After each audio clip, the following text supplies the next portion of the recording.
Good morning, dear friends. Today we are going to assess sensorium in a newborn. In the previous module, we learned the concept of stops as well as to assess respiration in a newborn, to assess perfusion in a newborn, and in this module, we will see how to assess sensorium in a newborn. 90% of central nervous system examination is over just by seeing the newborn. But think of basics first. We have to stabilize the baby. We have to see the airway breathing circulation. Take a focus history. If needed or if required, NRP should be practiced. Ongoing evaluation by STOPS method. Decreased sensorium in a newborn doesn't mean that only brain is affected, because there are so many factors that are coming into the picture which will affect the sensorium in a newborn, such as what we commonly see, baby not cried at birth. We label it as hypoxic ischemic encephalopathy, or it can be due to sepsis or meningitis, poor perfusion due to large PDA, or due to necrotizing enterocolitis, or it can be metabolic problems such as low sugars, low sodium, low calcium, or it can be an inherent abnormality, CNS abnormality, or it can be due to trauma. So there are several factors which are coming into play for affecting the baby's sensorium. That is the reason, or that is the importance of doing the STOPS criteria. The state of alertness in a baby will cycle through different states, such as from deep sleep or quiet sleep to light sleep to drowsy, quiet alert, active alert, and crying. In your monitoring chart, you should label the baby's state as sleep or awake. In your previous module, we taught you that persistence, or if the baby is having a sleep pattern regularly for continuous hours, it is abnormal. Normally, baby should have a sleep-wake pattern. The sensorium can be classified as an active baby or a lethargic baby. So, active baby and lethargic baby classification can be made by looking into the following parameters.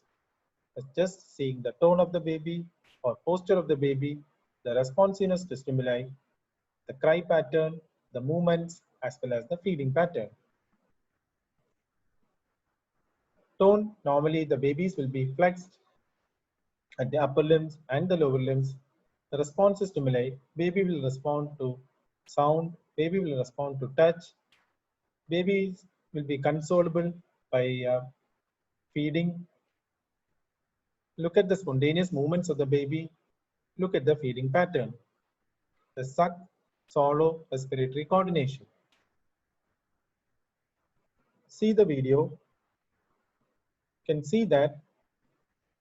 Look at the tone, the normal flexed posture is there. Look at the face, the movements, the opening of the mouth, the alertness in the eyes, opening of the eyes, spontaneous movements are there. Look at the movements of the shoulder joint, elbow, hips, knee, ankle joints. So this itself shows that the baby is alert and baby is active.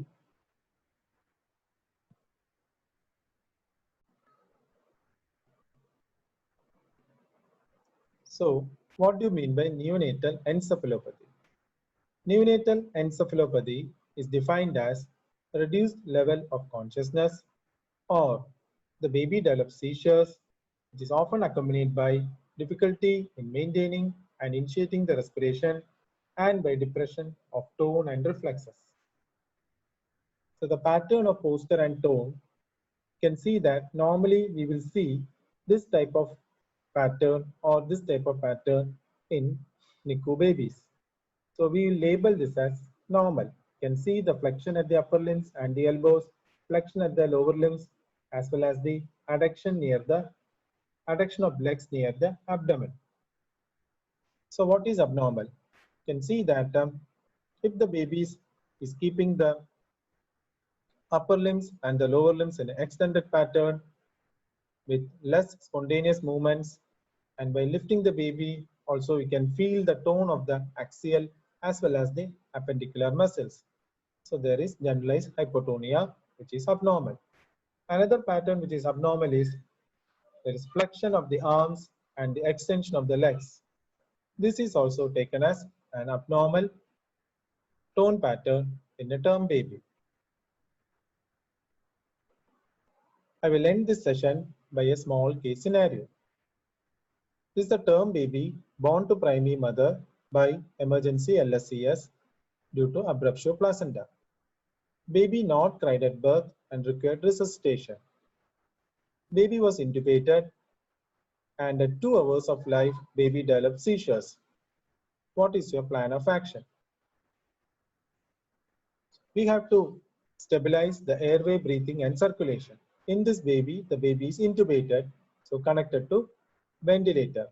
Baby is having poor tone and the temperature is 37. There is no spontaneous movements.